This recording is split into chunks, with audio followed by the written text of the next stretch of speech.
Hey guys, today we're going to be talking about runner's knee.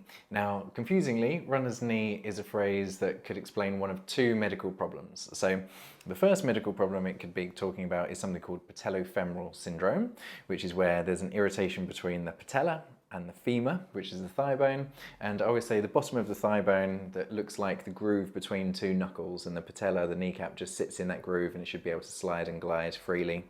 And in some cases it can become irritated in that space where it slides and glides, so that's called patellofemoral syndrome, which is one of the things that could be called runner's knee.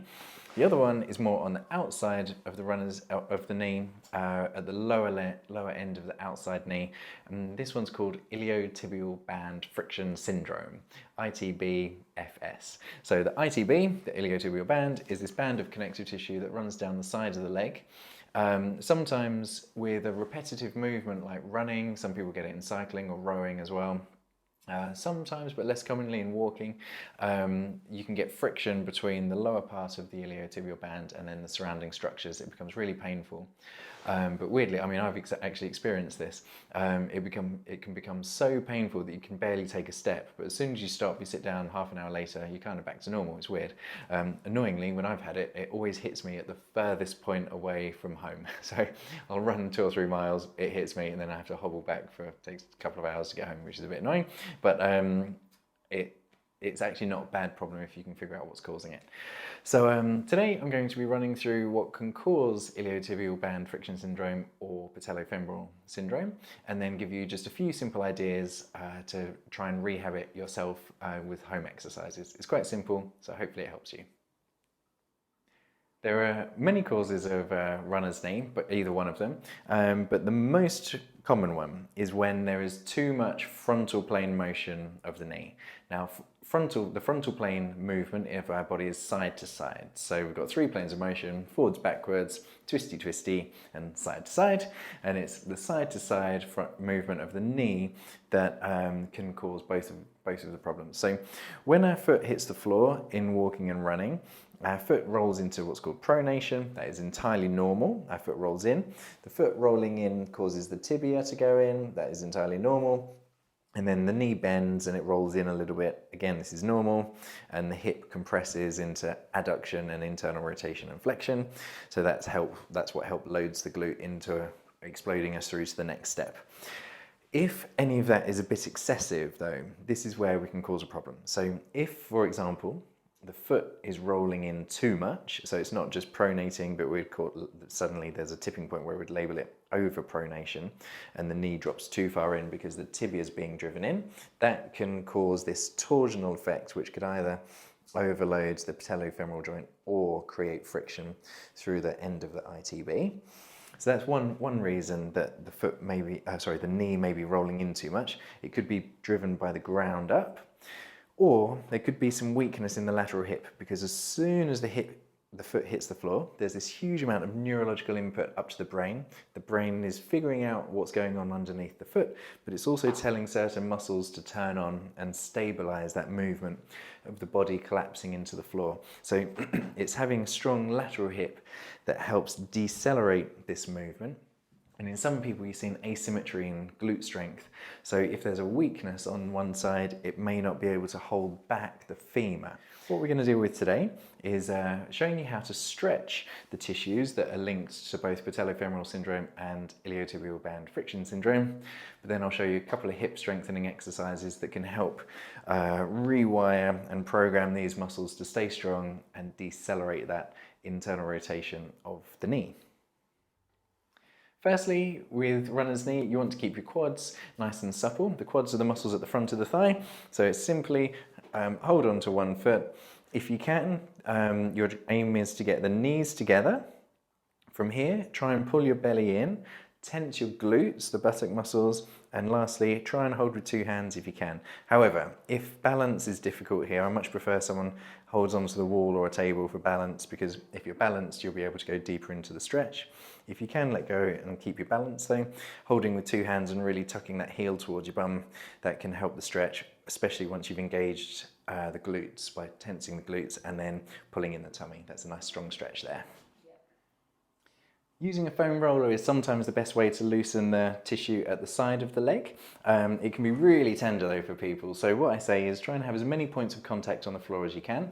I like to have the bottom foot, this foot comes in front of the knee that I'm working on, go down onto my elbow, have this hand here for balance. I've got 4 points of contact that can lift my body weight, and I always say imagine the foam roller is a set of kitchen scales, and you're going to gradually put your body weight down onto the kitchen scales, adding more and more load when you feel comfortable. What you're looking for is to find a tender point in the ITB, gently roll forwards and backwards about 1 inch or so until it just feels less tender. When you feel comfortable, you can take your weight off these 4 points of contact with the floor, putting more weight into those imaginary kitchen scales until you're trying to be tender, but just under the point of tensing your body. If you ever find your shoulders tense or your jaw tense, that's a sign that you need to back off so that you can kind of relax into the tenderness. And you can work all the way from the outside of the knee. You can even roll onto your tummy, get into the quads, and go all the way up to that bony bit of the outside hip.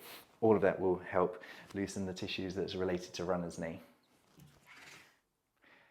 To activate the glutes and to retrain the brain to use them, I like to use a resistance band that means that the glutes have no hiding space. Sometimes weak glutes can cheat a little bit if you're using just a general body weight movement, whereas using a resistance band, there's no hiding place.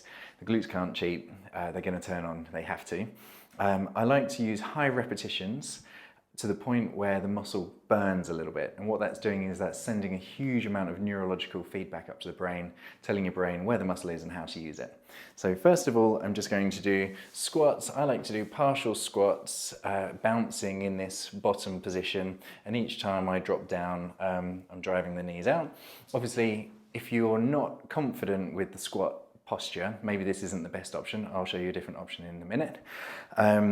If you are confident with the squat movement though, and you feel safe in your lower back, bouncing in this position, pushing the knees out into the band at each bottom point of the squat can really help activate these lateral hips and do as many reps as you need to get a good burn.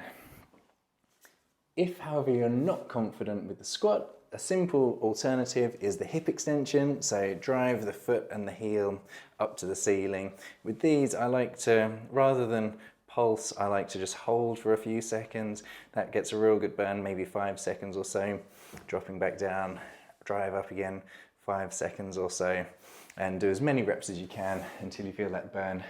And like I say, that's sending the information up to the brain. Good. So last one, this is called the fire hydrant.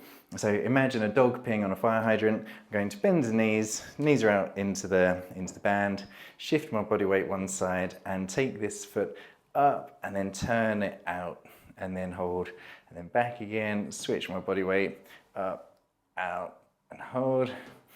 And do as many reps of these as you can before you start shaking and losing your balance. And this will really be getting those lateral hip glutes again. Good.